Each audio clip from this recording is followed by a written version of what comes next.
मेरी इज़्ज़तदार माँ और बहनों, बुज़ुर्गान कौम और मिल्लत, मेरे गयूर नौजवान साथियों, मेरी जमात मजलिस इत्तेहादुल मुस्लिमीन के तमाम अराकीन और मेरे रुफ़क़ा, शहनशीन पर तशरीफ़ फरमा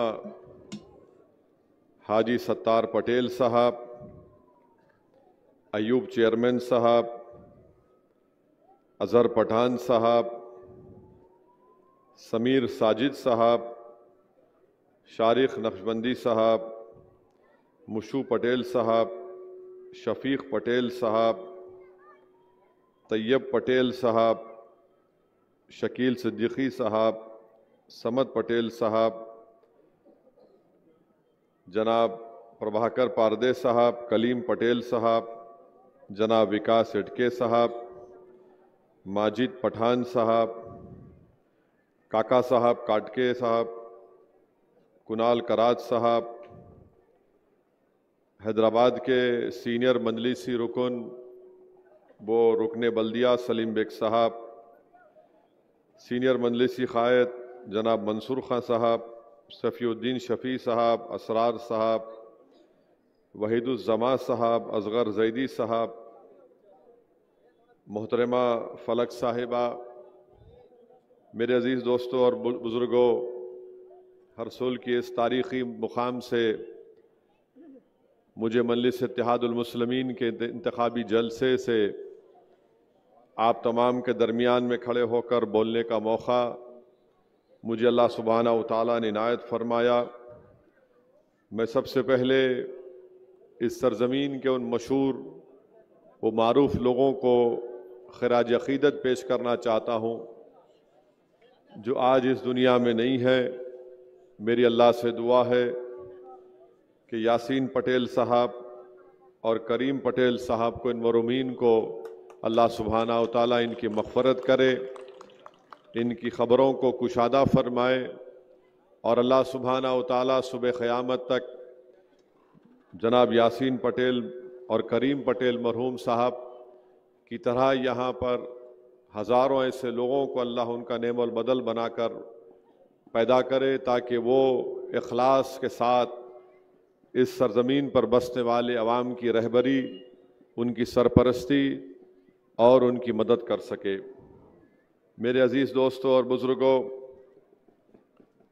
आप जानते हैं कि मजलिस इत्तेहादुल मुस्लिमीन ने औरंगाबाद सेंट्रल से दोबारा जनाब नासिर सिद्दीकी साहब को यहाँ से अपना उम्मीदवार बनाकर पेश किया। आप ये भी जानते हैं कि महाराष्ट्र के इस असम्बली इंतखाबात में मजलिस इत्तेहादुल मुस्लिमीन ने 16 उम्मीदवारों को इस विधानसभा के इलेक्शन में उतारा।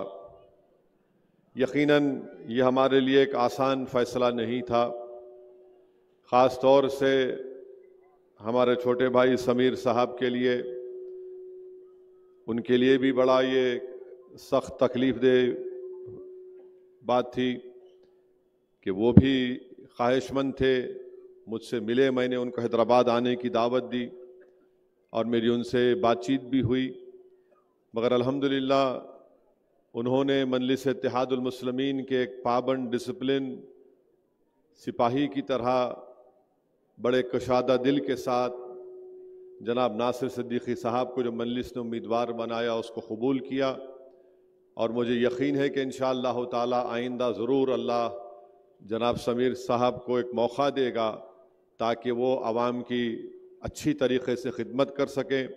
मैं उनका भी शुक्रिया अदा करूँगा कि समीर साहब ने जो मोहब्बत का मुज़ाहरा किया और साथ ही साथ उन्होंने ये भी बता दिया आप लोगों को कि मजलिस के जो मुखालिफिन है वो दर हकीकत मजलिस के मुखालिफिन से ज़्यादा वो औरंगाबाद के दुश्मन हैं। वो ये नहीं देख सकते कि बरसों के बाद यहाँ पर एक सियासी इत्तेहाद के मुज़ाहरे किए जा रहे हैं, इसीलिए उनको ये लगता है कि जब तक मजलिस औरंगाबाद से ताकतवर रहेगी इन तमाम मुखालिफिन की इनफरादी दुकान नहीं चमकेगी। मगर मैं समीर साहब का शुक्रिया अदा करता हूँ कि अल्लाह सुब्हाना व तआला ने उनको इन तमाम मुखालिफिन, मुनाफिकीन और ये जो इबलीस के एजेंट बनकर हमारे इस तारीख़ी शहर के गली कूचों में फिरते हैं कि किसी न किसी तरह हमारे इस इत्तेहाद के खिले को कमज़ोर कर दिया जाए। मैं ये बात ज़रूरी समझता हूँ कहना कि लातूर से भी मोहम्मद अली हमारे जमात के सदर ख्वाहिशमंद थे। अमरावती से हमारे सदर साहब किसी एक उम्मीदवार को लाए थे, वो काबिल भी थे, मगर मजलिस ने एक फ़ैसला लिया और हमने सिर्फ 16 उम्मीदवार महाराष्ट्र के असम्बली इंतखाबात में खड़ा किए। नांदेड़ में भी लोग बहुत ख्वाहिशमंद थे, जनाब मोइन साहब और फिरोज़ लाला भी, मगर मजलिस इत्तेहादुल मुस्लिमीन ने फ़ैसला ये लिया कि हम नॉर्थ नांदेड़ से मुकाबला नहीं करेंगे। फिर साउथ से हम जनाब मोइन साहब के हक़ में फ़ैसला हुआ तो ज़ाहिर है वहाँ पर साबिर चाउश को भी थोड़ा तकलीफ़, इंसान है, ख्वाहिशमंद है। तो ये चीज़ें हैं इंशाअल्लाह ताला, क्योंकि जब जमात का फ़ैसला होता है तो जो जमात के ज़िम्मेदार होते हैं वो पाबंद, डिसिप्लिन के पाबंद होते हैं और उन तमाम ने इस मजलिस के फ़ैसले को कबूल किया। मैं इनका दिल की गहराइयों से तमाम मजलिस के उन तमाम अराकीन का जिन्होंने मजलिस के इस फ़ैसले को कबूल किया, यकीनन इंसान है, हर एक की ख्वाहिश होती है, मगर मजलिस ने एक सियासी हकीकत को सामने रख कर फ़ैसला लिया और मुझे यकीन है कि इंशाअल्लाह ताला इससे जमात और मजबूत होगी। और जिन हजरात को मौका नहीं मिला, मुझे यकीन है कि आने वाले मुस्तक़बिल में इनको अल्लाह सुब्हाना व तआला ज़रूर इससे ज़्यादा मजलिस के प्लेटफॉर्म के ज़रिए अल्लाह उनको मौका देगा और वो अच्छी तरह से अवाम की खिदमत भी करेंगे। और एक बात मैं बताना चाह रहा हूँ कि परभनी में मजलिस ने किसी उम्मीदवार को खड़ा नहीं किया।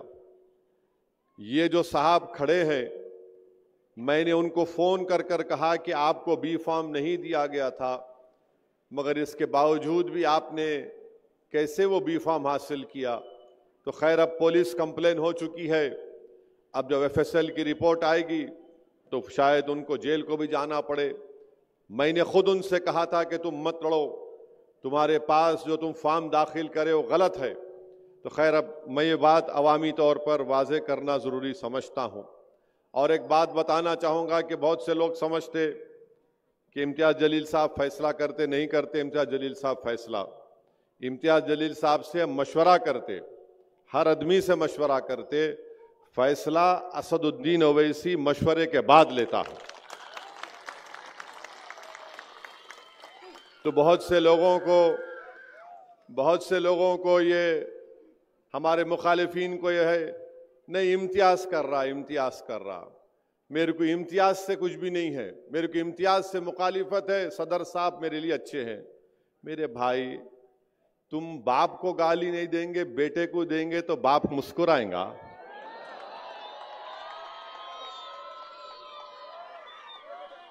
आप किसी एक ताकतवर खूबसूरत घर आपने तामीर किया मजलिस का, यहां पर औरंगाबाद में बड़ी शानदार इमारत आपने खड़ा की। इसमें हमारे बुजुर्गों की, नौजवानों की, माँ और बहनों की कुर्बानियां हैं। अब जब हमारी इमारत मजबूत होते जा रही तो इस इमारत पर आकर कोई पत्थर फेंक रहा है, नहीं मेरे को सदर साहब से कुछ नहीं, इमारत पे पत्थर फेंक रहा हूं मैं, ये कैसे हो सकता है? तो मेरी आप तमाम से गुजारिश है, ये एक ताकतवर इमारत की बुनियाद आपने रखी और सरजमीन तेलंगाना के बाद अगर कोई ताकतवर जगह मजलिस की है तो ये औरंगाबाद की सरजमीन है, अल्हम्दुलिल्लाह। तो मेरे अजीज दोस्तों और बुजुर्गों, अब इंतखाबात की बात होगी।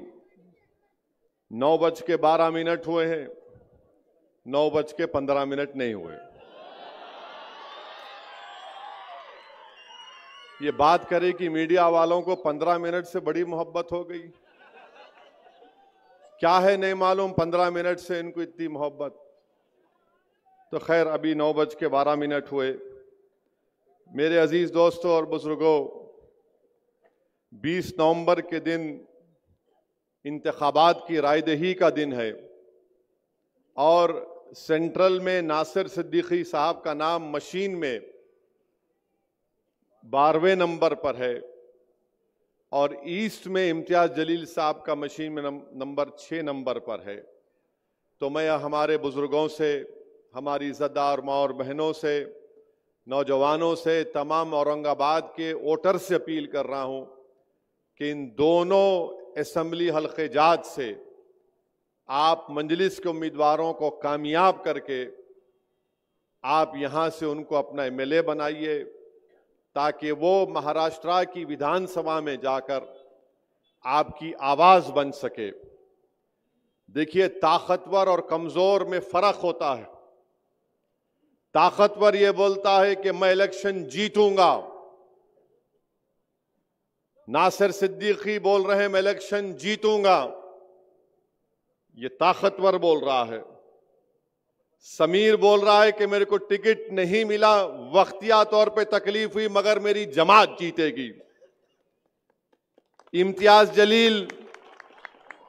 जलील ये कह रहे हैं कि मैं सेंट्रल से एमएलए था, अल्लाह ने और आपने मुझे कामयाब किया, फिर मुझे अल्लाह और यहां की आवाम ने मुझे एमपी बनाया, फिर अल्लाह का फैसला हुआ, मैं कामयाब नहीं हुआ। ये तमाम मुखालिफिन और मुनाफिकीन की साजिशों की वजह से मैं अब फिर जमात ने मुझे मौका दिया, इससे मैं लड़ूंगा और कामयाब होऊंगा। अब जो कमजोर होता है वो क्या बोलता है, मैं जीतूंगा नहीं, मैं इसको हराऊंगा। समझे आप? जीतने वाला क्या बोलता, मैं जीतूंगा। जो कमजोर होता है जहनी तौर पर भी, किरदार के तौर पर भी, वो कहता है नहीं, मैं इसको हराऊंगा। तो ये जो बीजेपी आरएसएस की साजिश ये है कि पूरे महाराष्ट्र में उन्होंने ऐसे 100 उम्मीदवारों को खड़ा किया जिनका नाम उर्दू जबान से शुरू होता है। समझे ना? समझे नहीं समझे? हाँ, देखो बच्चा समझ गया। तू बहुत बड़ा लीडर बनेगा इंशाअल्लाह औरंगाबाद में। तो बीजेपी ने 100 ऐसे इंडिपेंडेंट उम्मीदवारों को खड़ा किया जिनका नाम उर्दू जबान से शुरू होता है। तो मोदी की साजिश यह है कि ये 100-200 ले ले, ये 100-200 ले ले तो वहां पर उनको कामयाबी मिल जाएगी, वोट आपका और हमारा डिवाइड होगा। मगर मैं इन तमाम 100 लोगों से कहना चाह रहा हूं कि आप इस शहर को कमजोर करके रात में कैसे सो सकेंगे अपने घर में, बताओ मेरे को। आप इस शहर को और कमजोर करके कैसे आप अपनी जमीर को जिंदा रख पाएंगे? आप का नाम कुछ और है मगर आप काम किसका कर रहे हैं देख लो। आप जीतने के लिए नहीं लड़ रहे हैं क्योंकि आप कमजोर हैं, आप हराने के लिए लड़ रहे हैं। आपकी पूरी सोच यह है कि मोदी जीते, मजलिस ना जीते, कोई भी जीते मगर मजलिस ना जीते। मैं इन लोगों से कहना चाह रहा हूं, ये शहर सबका है। तुम अपना जमीर को कैसे जिंदा रखोगे? तुमको रात में नींद कैसे आएगी अगर तुम ये जो काम करने जा रहे हो? तो मेरी आप तमाम से अपील है कि ये जो कमजोर लोग खड़े हैं इनको एक वोट भी मत दीजिए। देखिए, मैं आपको याद दिला रहा हूं कि 20 साल के बाद Imtiaz Jaleel member of parliament बनकर दिल्ली की पार्लियामेंट में गया तो महाराष्ट्र की सियासत में एक हलचल आई, एक जलजला आया। मगर जब 2024 का चुनाव आया तो सब मिलकर इम्तियाज जलील को हराने में लग गए। मेरी आपसे गुजारिश है, कैसा उन्होंने क्या? नहीं जीतता ही नहीं। कंफ्यूजन पैदा कर दिए, लोगों के दिलों में जाकर एक फुला पैदा कर दिए, कैलकुलेशन है, ये है वो है। अभी भी ये लोग क्या करेंगे, जैसा 20 तारीख को पोलिंग है, ये 15 तारीख से ये इबलीस की औलाद आकर बोलेगी, ये इबलीस की औलाद आके बोलेगी, अरे कैसा जीतते जी, कैसा जीतते। फिर और एक उन्हें बीमारी लेके आते, इन्हों गवर्नमेंट बनाते क्या, इन्हों सरकार तो नहीं बनाते, उन्हों बनाते, उनको तो भी वोट दिए तो फायदा होता। मैं इन तमाम लोगों से कहना चाह रहा हूं, तुम्हारी हर बात का वैक्सीनेशन मेरे पास है। तुम जो वायरस पैदा करना चाहते हो ना 15 तारीख से, उसका इंजेक्शन मैं अभी से दे के जा रहा हूं यहां पे। और वो इंजेक्शन ये है कि इत्तेहाद और इत्तेफाक, जब आप में इत्तेहाद और इत्तेफाक मजबूत होगा तो ये जो लोग 15 तारीख से शुरू कर देंगे वायरस फैलाना, इन्हों जीतते क्या, इन्हों सरकार बनाते क्या। अरे जालिमों, तुम जिसके नाम पर जो जो सौदे करे हो मैं जानता हूं, तुम्हारी एक एक चीज को अगर बयान कर दूंगा ना तो तुम्हारा इस शहर में रहना मुश्किल हो जाएगा। मगर मैं अदब के दायरे में रहकर कह रहा हूं कि तुम 15 तारीख से जो काम करना चाहते, मैं तुमको पूछ रहा हूं, ये 5 साल में पहले मुख्यमंत्री कौन बने? उद्धव ठाकरे बने, शरद पवार उनके साथ, कांग्रेस उनके पास, गवर्नमेंट गिरी, शिंदे बने, फडणवीस बने, अजीत पवार बने। अब बताओ तुम क्या कर रहे थे? अब 15 तारीख से शुरू करेंगे ये वायरस फैलाना, कोविड के जैसा, कोविड के जैसा फैलाएंगे। इन्हें सरकार बनाते क्या? इनका जवाब यही है, जवाब के पास आपका इत्तेहाद और इत्तेफाक मजबूत रहेगा। यही इस वायरस का जवाब है। ये जो यही खड़े हैं कि इनको जीतने का मतलब मकसद नहीं है, नासिर ना जीते, इम्तियाज ना जीते, कोई नहीं जीतना, इनको हराना और अपनी दुकान को चमकाना, क्योंकि ये मजलिस को बर्दाश्त नहीं करते, क्योंकि ये आपका इत्तेहाद है, ये आपकी शनाख्त है, ये आपकी ताकत है कि बरसों के बाद आपने अपनी वोट की अहमियत को समझा, आप में एक सियासी शऊर बेदार हुआ। ये इस बात को पसंद नहीं करते कि एक शख्स रसूलुल्लाह सल्लल्लाहु अलैहि वसल्लम के शान में बकवास बकने की कोशिश किया।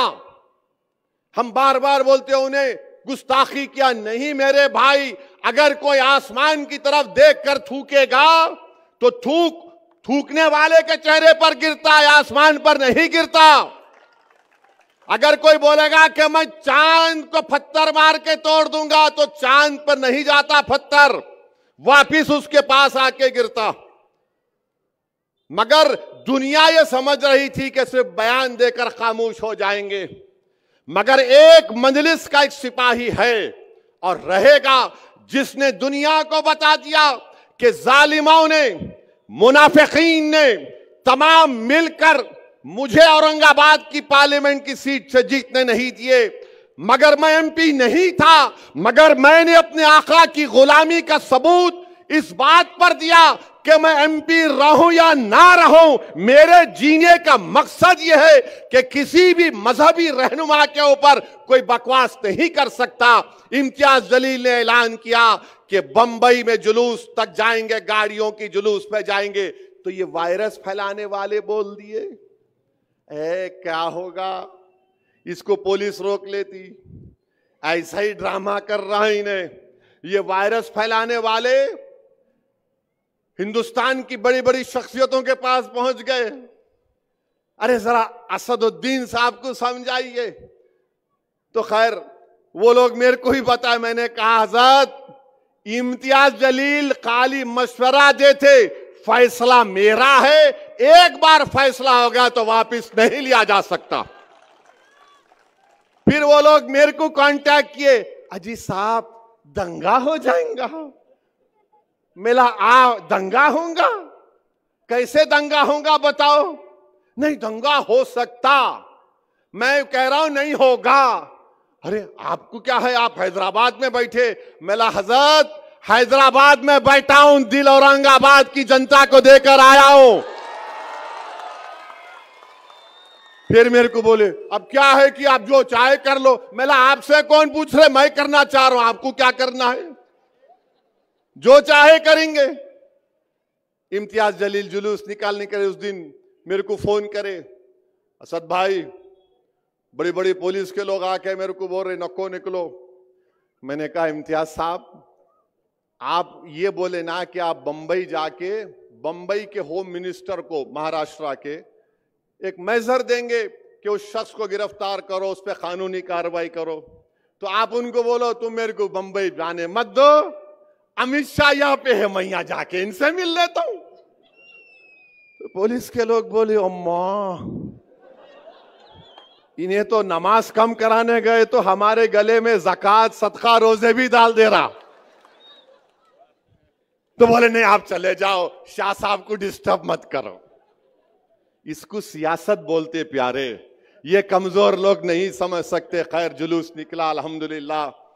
मैं लाखों बार सलाम करता हूं तमाम फर्जंदान तौहीद को, जो नहीं मालूम मराठवाड़ा से वेस्टर्न महाराष्ट्र से कहां से आए, जो दुनिया ये समझ रही थी कि नहीं सिर्फ 100 गाड़ियां निकलेंगी।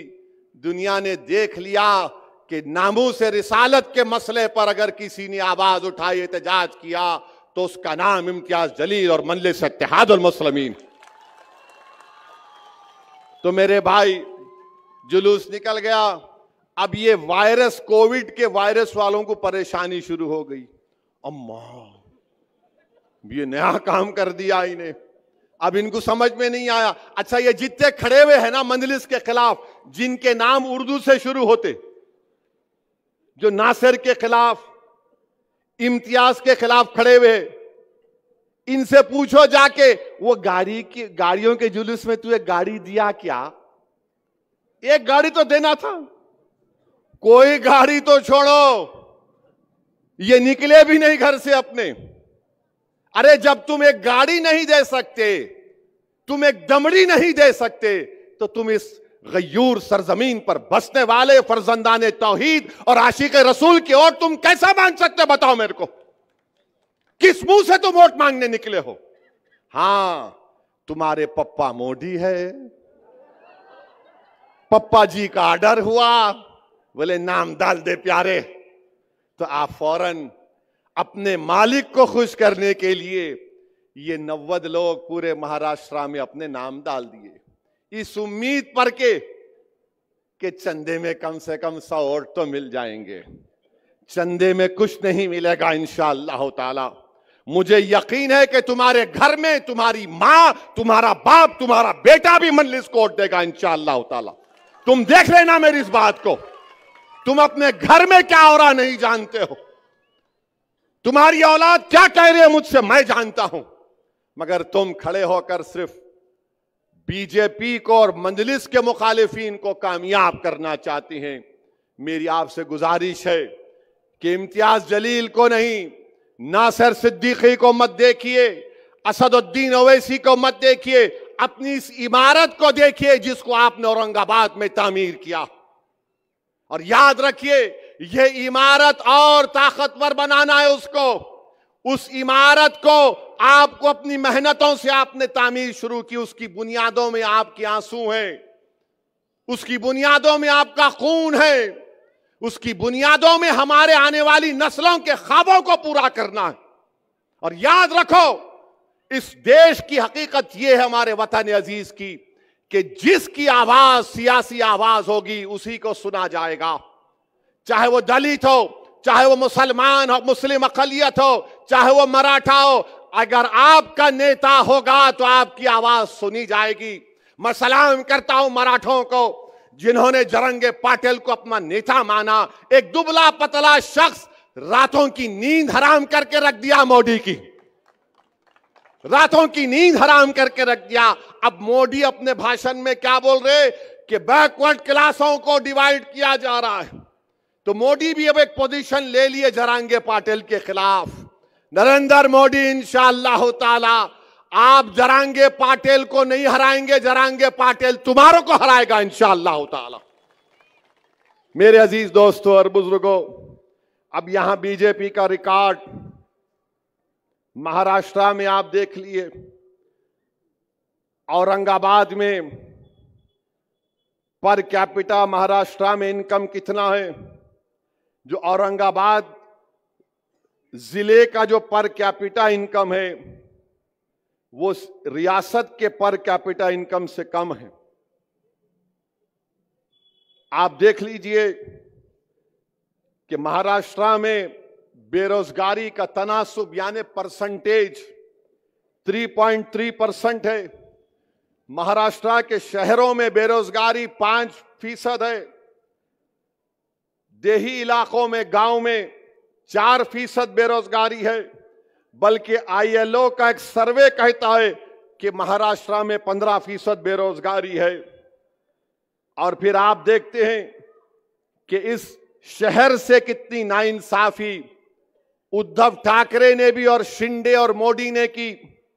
उन्होंने ऐलान किया था कि 2023 में एक टेक्सटाइल पार्क बनाया जाएगा यहां पर, मगर टेक्सटाइल पार्क को लेकर चले गए अमरावती। महाराष्ट्र एक जमाने में इंडस्ट्रियल स्टेट था, यहां के तमाम इंडस्ट्रीज गुजरात को चले जा रहे हैं।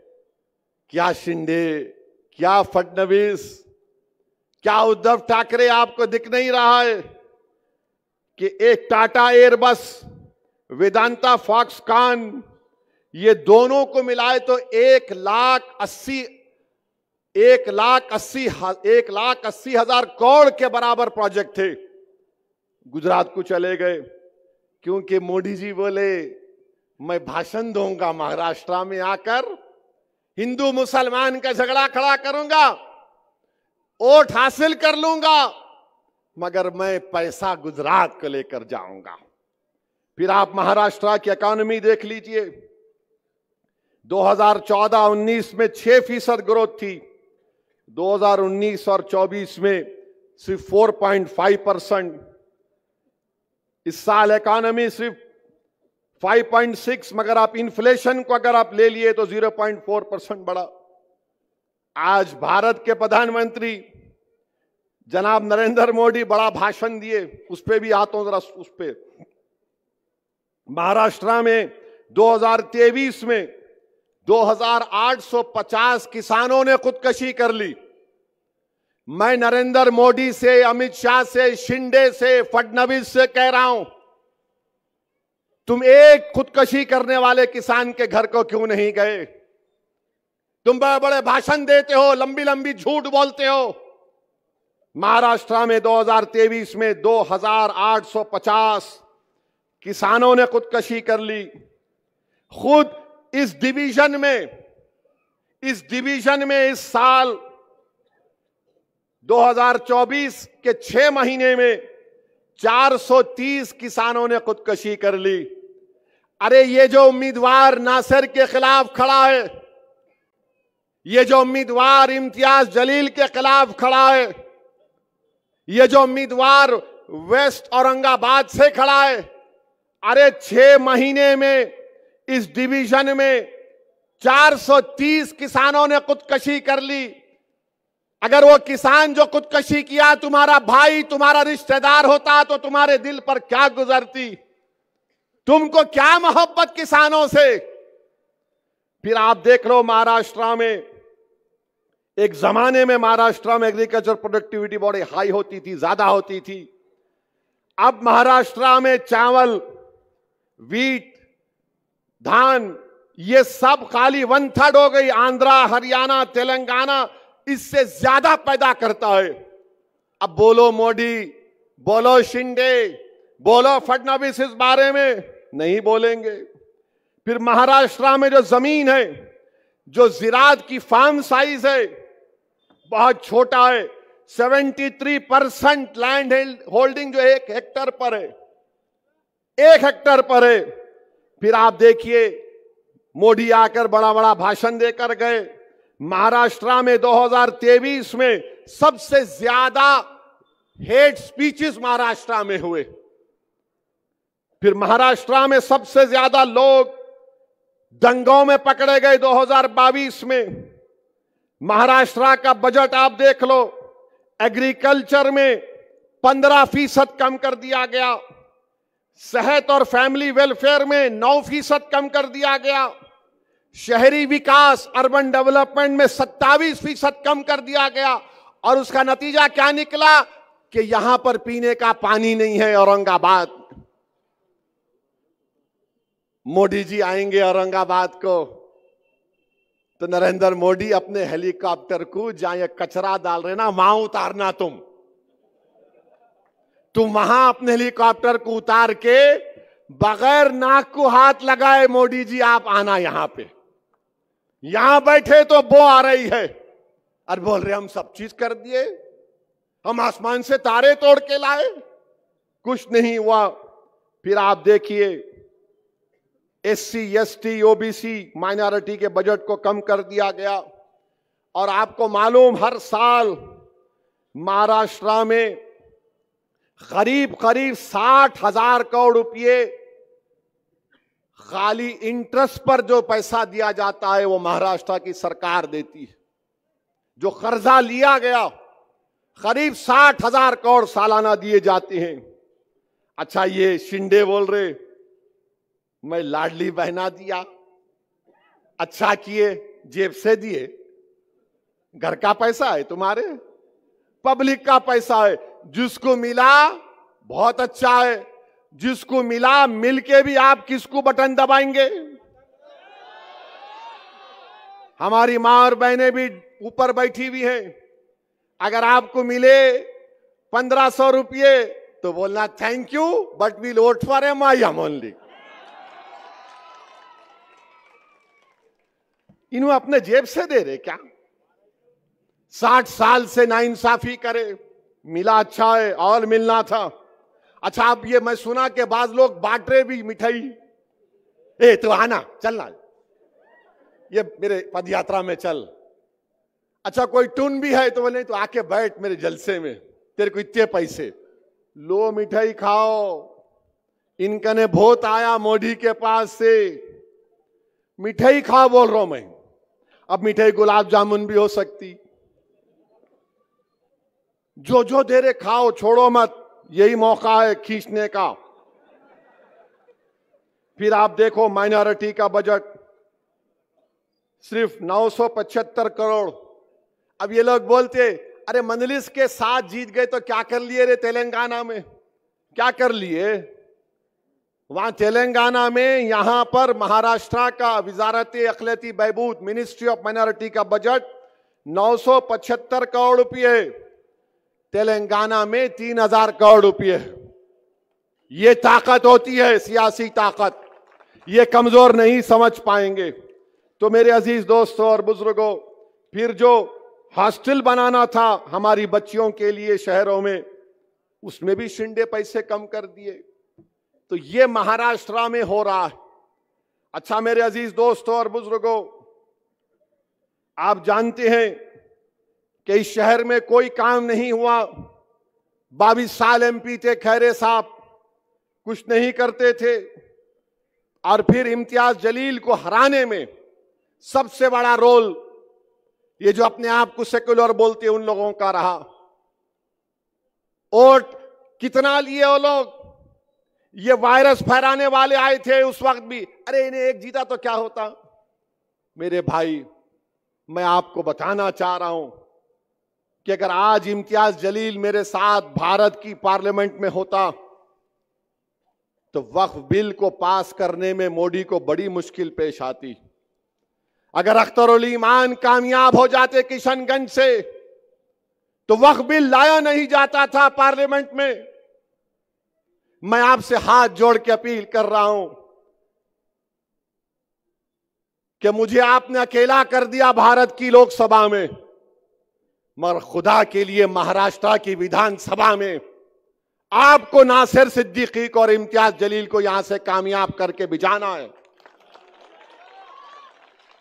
ठीक है, मैं अकेला पहले भी था, अल्लाह ने मेरी मदद की और आज भी अल्लाह इंशाअल्लाह आपकी दुआओं के तौफैल मदद करता रहेगा। मगर मेरे भाई, जमात की आवाज, आपके शहर की आवाज कौन हो सकता, मेरे को बताओ। जो कचरे का ढेर लगा दिया रसूल में, जो पीने के पानी के लिए वो लोगों को तरसाते हैं, जो हम महले जात में गंदगी को फैला दिया गया। इम्तियाज जलील कोर्ट को गया दवाखानों में भर्ती करने के लिए, कामयाब हुआ। इम्तियाज जलील औरंगाबाद के गरीबों के पीएमएवाई के घरों के लिए कोर्ट को गया। क्या मुसलमानों के लिए गया? नहीं, औरंगाबाद के गरीबों के लिए इम्तियाज जलील गया था। ये लोग आपके सामने कुछ नहीं करेंगे। फिर मेरे अजीज दोस्तों और बुजुर्गों, 20 साल के बाद एक एमपी जीत कर आया। इन तमाम कमजोरों ने मिलकर इम्तियाज जलील को शिकस्त दी। इनका एक ही मकसद है, नासिर नहीं जीतना, इम्तियाज नहीं जीतना, कोई और जीत जाए। मेरे भाई याद रखो, महाराष्ट्र की विधानसभा में आपकी आवाज नासिर सिद्दीकी हो सकता है, कोई और नहीं हो सकता है। इससे इम्तियाज जलील कामयाब होगा तो गरीबों की आवाज इम्तियाज जलील होगा। फिर आप देखते हैं कि भारत के प्राइम मिनिस्टर ने आज बोला, मोदी ने बोला, एक है तो सेफ है,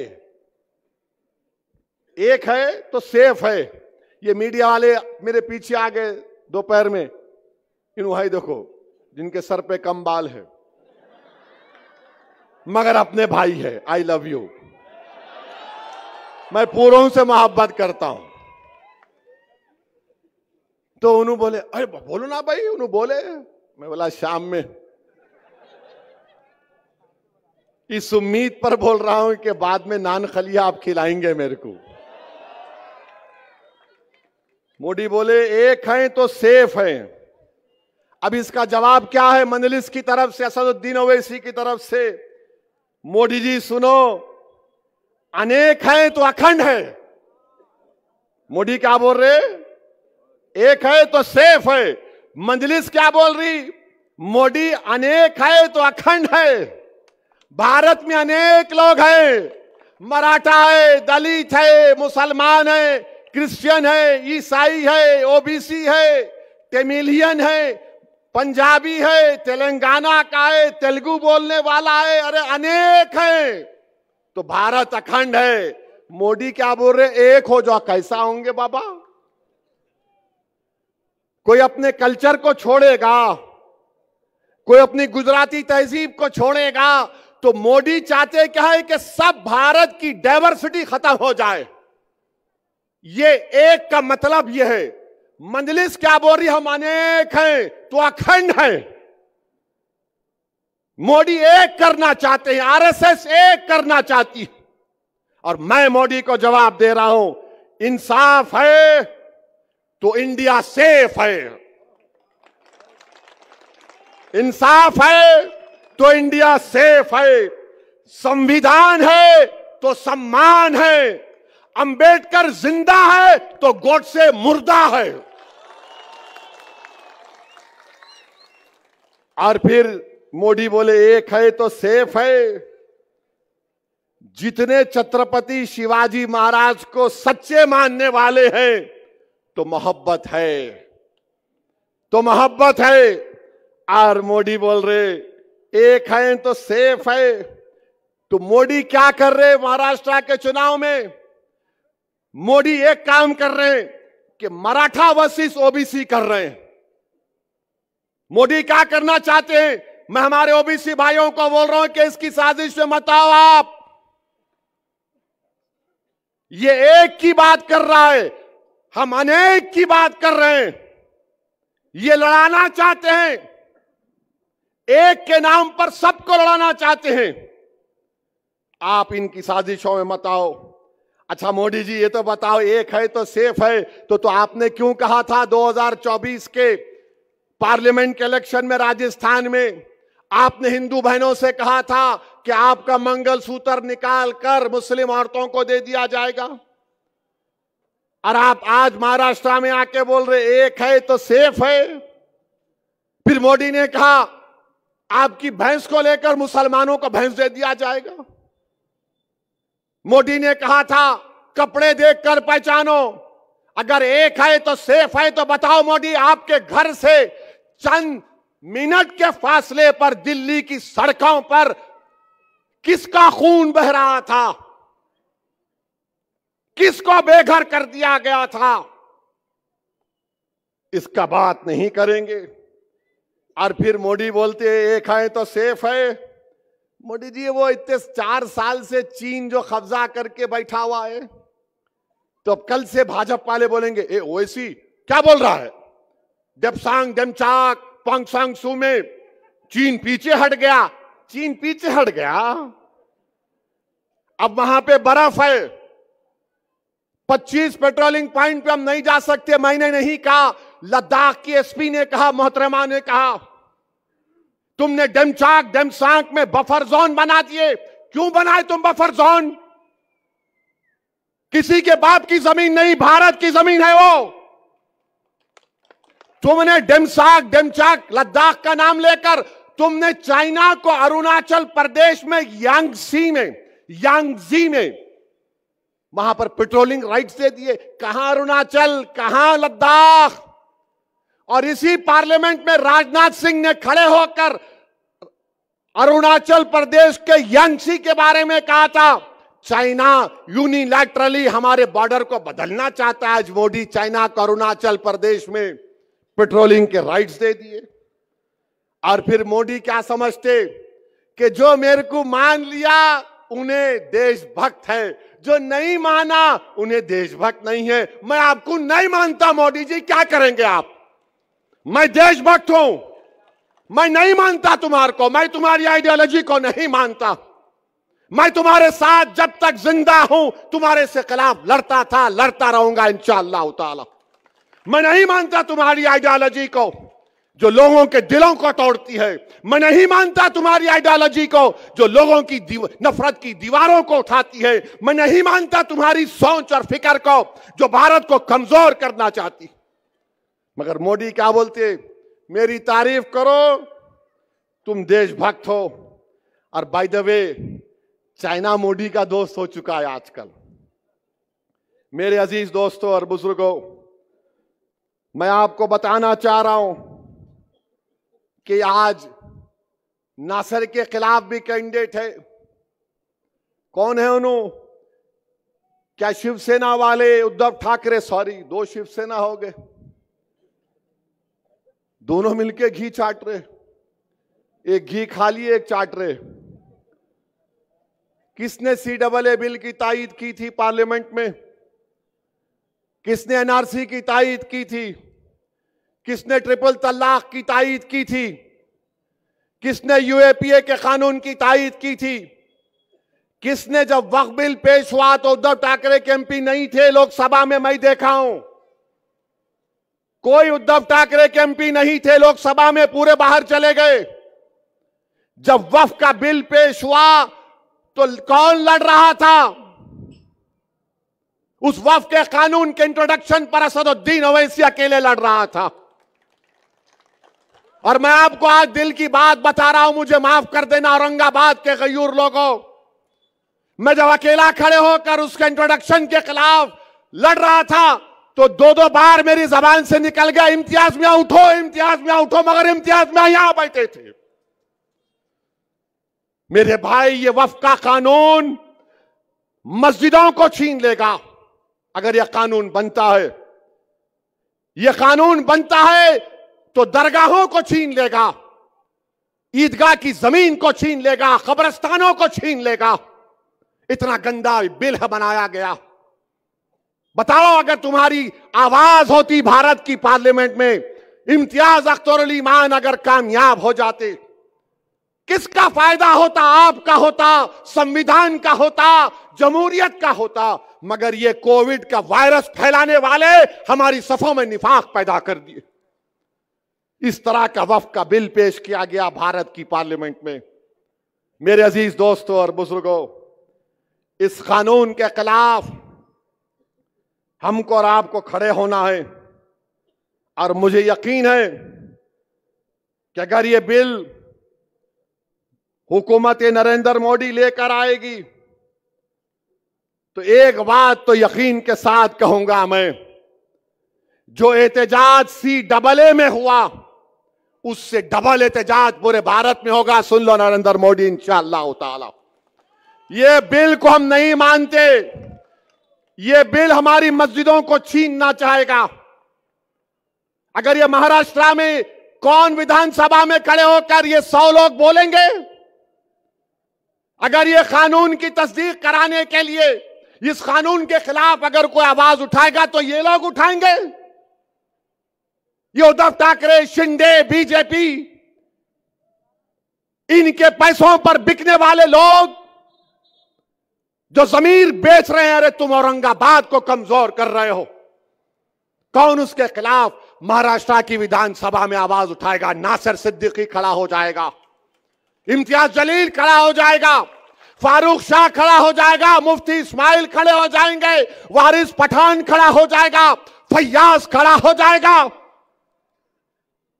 मेरे भाई, आवाज की जरूरत है, लड़ने वालों की जरूरत है। आपको फर्क महसूस करना है, एक लड़ने वाले की तरफ से और एक गाने वाले की तरफ से। ये सब गाने वाले हैं, इनको हुक्म होगा ऐसे राग में गा, बोलो ओवैसी के खिलाफ, तबलचियां शुरू हो गए, हारमोनियम लेके ओवैसी ये ओवैसी वो। मेरे भाई, लड़ने वालों की जरूरत है और यही वजह है कि RSS नहीं चाहती कि यहां से नासिर सिद्दीकी और इम्तियाज जलील कामयाब हो जाए। याद रखो, टीपू सुल्तान से गद्दारी करने वाले कौन थे? गद्दारी करने वाले बोलो, कौन थे गद्दारी करने वाले टीपू सुल्तान से? तुम्हारी जबानों को जुम्बिश दो और बोलो, कौन थे? सिराजुद्दौला को धोखा देने वाले कौन थे? करबला के मैदान में इमाम हुसैन के खिलाफ नमाज भी पढ़ते थे और पानी भी बंद करते थे, कौन थे वो लोग? मेरे भाई, तारीख तुमको पुकार पुकार कर कह रही है कि एक पार्लियामेंट के इलेक्शन में इन जालिमों ने हमको डसा, अब असेंबली के इंतखाबात में इनको डसने मत दो। अपने इत्तेहाद को मजबूत बनाओ। मजलिस कभी किसी मजहब के खिलाफ ना थी, ना कभी रहेगी इंशाअल्लाह ताला। जब तक अल्लाह सुब्हानहू ताला असदुद्दीन ओवैसी को मजलिस का एक सिपाही और जिम्मेदारी के तौर पर रखेगा, मैं किसी भी समुदाय का खिलाफ नहीं हूं। मैं तो दुनिया के कोने कोने में जाकर कहता हूं कि मेरा देश ऐसा है जहां पर हर 100 किलोमीटर पर अलग तहजीब है। मेरा देश वो है जहां पर हजारों तहजीबें, कई मजाहिब के मानने वाले रहते हैं। मेरा एक ही झगड़ा है, जब सबका नेता हो सकता है तो मेरा नेता क्यों नहीं हो सकता? जब सबका आवाज हो सकती है तो मेरी आवाज क्यों नहीं हो सकती? जब सब समुदाय अपने अपने लोगों को अलग करते हैं तो मैं अपनी पार्टी के नुमाइंदों को क्यों अलग नहीं कर सकता? मेरा झगड़ा एक ही है और मैं आपसे अपील करने आया हूं कि वक्फ बिल आपके सामने है। आपने देख लिया कि एक शिंदे की पार्टी में एक शख्स है जिसने कहा कि मस्जिद में घुस के हम मारेंगे। मेरे भाई बताओ, आप कोई लड़ने वाला ही नहीं है। अब अगर इम्तियाज, नासिर सिद्दीकी, मुफ्ती इस्माइल साहब और फारूक शाह के साथ वारिस पठान और फैयाज ये लोग चले जाएंगे, हमारी दलित कैंडिडेट भी नागपुर में है, ये हमारे मजलिस के लोग जीत के जाएंगे, तो इसको बोलने से पहले सोचना पड़ेगा कि मस्जिद में घुस के मारेंगे।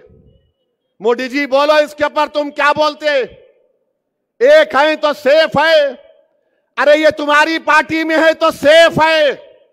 तुम्हारी पार्टी का सत्ता महाराष्ट्र में नहीं होगी तो तुम्हारे तमाम के तमाम लोग जो नफरत फैला रहे ये अनसेफ हो जाएंगे। कानून के एतबार से लीगली कानून इनको ऊपर काम करेगा। मगर शिंदे ने उस शख्स के साथ खड़े होकर कह दिया कि मैं इनके साथ हूं जो नबी करीम सल्लल्लाहु अलैहि वसल्लम के शान में गुस्ताखी करने की कोशिश की। तो मेरे अजीज दोस्तों और बुजुर्गों, अपने एक एक वोट को इस्तेमाल करिए। आप मजलिस के हक में बटन दबाइए। ये लोग जो खड़े हैं ना, जीतना इनका मकसद नहीं है, हराना इनका मकसद है। ये जानते हैं कि जीतने वाला इम्तियाज जलील है, जीतने वाला नासिर सिद्दीकी है। ये आपके इत्तेहाद के दुश्मन है। और ये जो बीजेपी, शिंदे, उद्धव ठाकरे और कांग्रेस के जितने उम्मीदवार, बताओ तुमने औरंगाबाद के लिए क्या किया? तुम्हारे पास सत्ता थी, तुम पीने का पानी का मसला हल नहीं कर सके। यहां पर रोडें क्या हैं बताओ? इम्तियाज जलील ने अपने सालाना एमपी फंड से जो काम करवा सकते थे, काम को करवा दिया। मगर मेरी आप तमाम से अपील है कि मुत्तहदा अपने वोटों का इस्तेमाल करिए। डरने और घबराने की जरूरत नहीं है। 20 तारीख के दिन सुबह में अपने घरों से निकलिए। नासिर सिद्दीकी का नाम मशीन में 12वें नंबर पर है, इम्तियाज जलील का नाम 6ठे नंबर पर है। और ये समझ कर वोट डालिए कि आप पार्टी को कामयाब कर रहे हैं, शख्सियतों को कामयाब नहीं कर रहे हैं। मजलिस इनफरादियत को प्रमोट नहीं करती, मजलिस शख्सियत को प्रमोट नहीं करती। अरे मैं आज जिंदा हूं, कल नहीं रहूंगा, ये हक है, मैं नहीं रहूंगा। तो क्या मजलिस खत्म हो जाएगी? लाखों बार खुदा ना खास्ता, मजलिस रहेगी तुम्हारी वजह से। तुम लीडर बनोगे, तुम कायद बनोगे, तुम रहबरी करोगे, तुम भारत की पार्लियामेंट में लड़ोगे संविधान के दायरे में रहकर। तुम गरीबों की आवाज बनोगे, तुम मजहब की आवाज नहीं बनोगे, तुम गरीबों की आवाज बनोगे। ये मेरा ख्वाब है। इस ख्वाब को आपको जिंदा रखना है। अगर आप और हम, खुदा ना खास्ता जो गलती हमसे पार्लियामेंट इलेक्शन में हुई, जिसकी बुनियाद पर हमारी कोई आवाज आज पार्लियामेंट में नहीं है, मैं आपसे अपील कर रहा हूं कि इन लोगों की कोशिशें होंगी। 15 नवंबर से ये इबलीस के एजेंट शुरू हो जाएंगे, कोविड फैलाएंगे। इन्हों सत्ता में आते क्या, इन्हों जीतते क्या, उन्हें वो होता क्या? मैं इन लोगों से कह रहा हूं, मैं अपनी जिंदगी के फैसले इस बुनियाद पर लिया हूं कि अल्लाह की जात पर अटूट तवक्कल करता हूं। मेरी नीयत में इखलास होता है और उसके बाद हम फैसला ले लेते हैं। तुम अगर दिल और दिमाग से पूछोगे तो तुम्हारा दिमाग बोलेगा 1 + 1 = 2, दिल बोलेगा 1 + 0 = 100। कूद जा प्यारे आग में, डरने की क्या बात है। याद रखो, अपने दिल की आवाज पर फैसला करो, अपनी जिंदा जमीर पर फैसला करो। हराओ बीजेपी को, हराओ मोदी को, हराओ शिंदे को, इन तमाम पार्टीज को हराओ। अगर मजलिस के एमएलए जीत कर जाएंगे, अगर मजलिस के एमएलए जीत कर जाएंगे महाराष्ट्र की विधानसभा में, तो इंशाअल्लाह ताला मैं आपसे वादा कर रहा हूं, हम सेकुलरिज्म को मजबूत करते थे, सेकुलरिज्म को ही मजबूत करेंगे इंशाअल्लाह ताला। कल कहां जलसा है?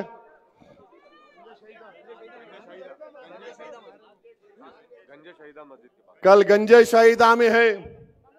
मीडिया वालों को भी रिक्वेस्ट करूंगा, कल आओ ना प्लीज। कल भड़काऊ भाषण होगा। हाँ, अब चला देना तुम। Owaisi said this, breaking news. कल जरा आ जाओ भाई, आप भी आएंगे ना?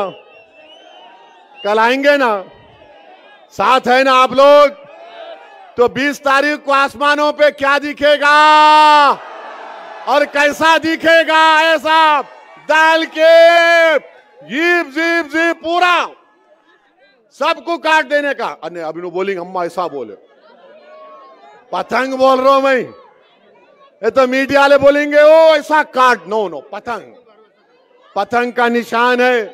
तो आपसे अपील है कि 20 तारीख को आपके इलाकों में सिर्फ आसमानों पर क्या नजर आएगा? क्या नजर आएगा? पतंग को वोट देंगे आप। अल्हम्दुलिल्लाह, इंशाअल्लाह कल मुलाकात होगी गंजे शहीदा में। अस्सलाम वालेकुम।